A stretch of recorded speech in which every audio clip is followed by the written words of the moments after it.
Welcome back, everyone. White House Press Secretary Robert Gibbs in hot water over some comments he made last week attacking the professional left, the people on cable news who speak ill of his boss. Gibbs is now downplaying what he said, but is the damage already done? Erica Payne joins us right now. She is the founder of the Agenda Project and the author of The Practical Progressive. Good morning to you. Good morning. How are you? Fine, thanks. How long have you been a member of the professional left? I have been a member of the professional left for 20 years. I've been a member of the unprofessional left for close to 40. Have you been screen. drug tested yet? Because according to Robert Gibbs, you should be drug tested. Yeah, I think that's going to be later today, apparently. They've got a whole row of us lined up.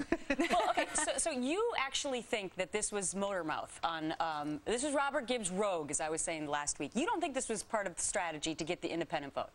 Oh, definitely not. I think that there has been a divide for about the last year of the administration between what I would say is they call it the professional left, you know, the people who are more liberal on the political spectrum and this White House. There's definitely a divide. There's no doubt about it. And I think at a certain point, especially walking into midterms, you know, when there's a lot at stake, those emotions are starting to get a little heated. Sure, and Robert Gibbs got in trouble within the last month with Nancy Pelosi when he said, hey, look, you know, there's a real good chance that we're going to lose the House. Yeah, that one I understood a little less, because the fact of the matter is there is a really good chance we're going to lose the House, and so I don't know why you get in trouble for speaking the truth. But right. It sounds kind of like they regard, when I say they, I'm talking about the top echelon of the White House, because he is one of the president's closest advisors and pals. They've been together for 7 years. Right. Sounds like they kind of think that you are, in some ways, the enemy right now.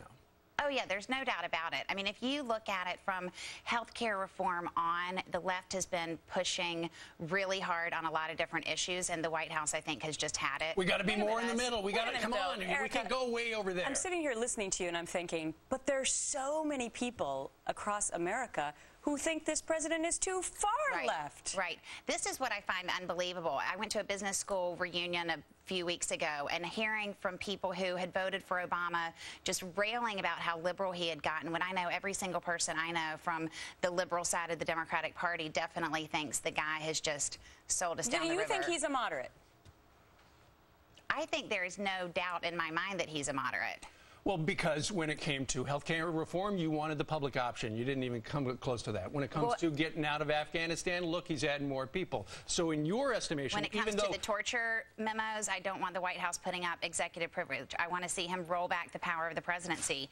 And my biggest issue, which poor people on Fox News have heard me rail about forever, is Wall Street reform, which, you know, I think is a great sign of how broken our entire system is when Wall Street goes in and spends $600 million on lobbyists in 18 months, and Lloyd Blankfein's still running the economy for all intents and purposes. So you would have been in favor of Wall Street reform actually attacking Fannie and Freddie and that whole mess then? Well, so here's the thing. They're going to walk into Fannie and Freddie now, which they definitely need to disband them. There's no doubt about it, and I think liberals and conservatives will say that. But the piece of Wall Street reform that they already passed, basically at the heart of the financial crisis was derivatives, and at the heart of the derivatives problem was the CDS market. And what they basically did in the legislation that just passed is exempt about 90% of the problem from any kind of well, you must be reform. thrilled with the president for passing stimulus and for talking about expiring the Bush tax cuts.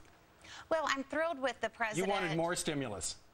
I wanted more, better stimulus. Right. I really felt like he came out of the gate with a stimulus that had some good elements and lots of political sort of, you have this and you have this. Right, but Erica, while they're attacking the professional left, they're going to need them in November, and now suddenly they're going, they don't even care about us. So how's that going to pan out? Why are we going to even vote? Well, I mean, I'll tell you this, it's not going to pan out. The White House is really lucky that they got some of the wackadoodle candidates that they got for Democrats to run against, because that is going to probably turn out so it's not as bad in November as it could have been. Now, when you say wackadoodle candidates, you're talking about Alvin Green, right?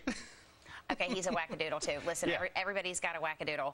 But, you know, Sharon Angle is not going to beat Harry Reid. You can't trade chickens for health care, you know. Erica Payne, member of the professional left, we thank you very much for joining us live today. Good to see you.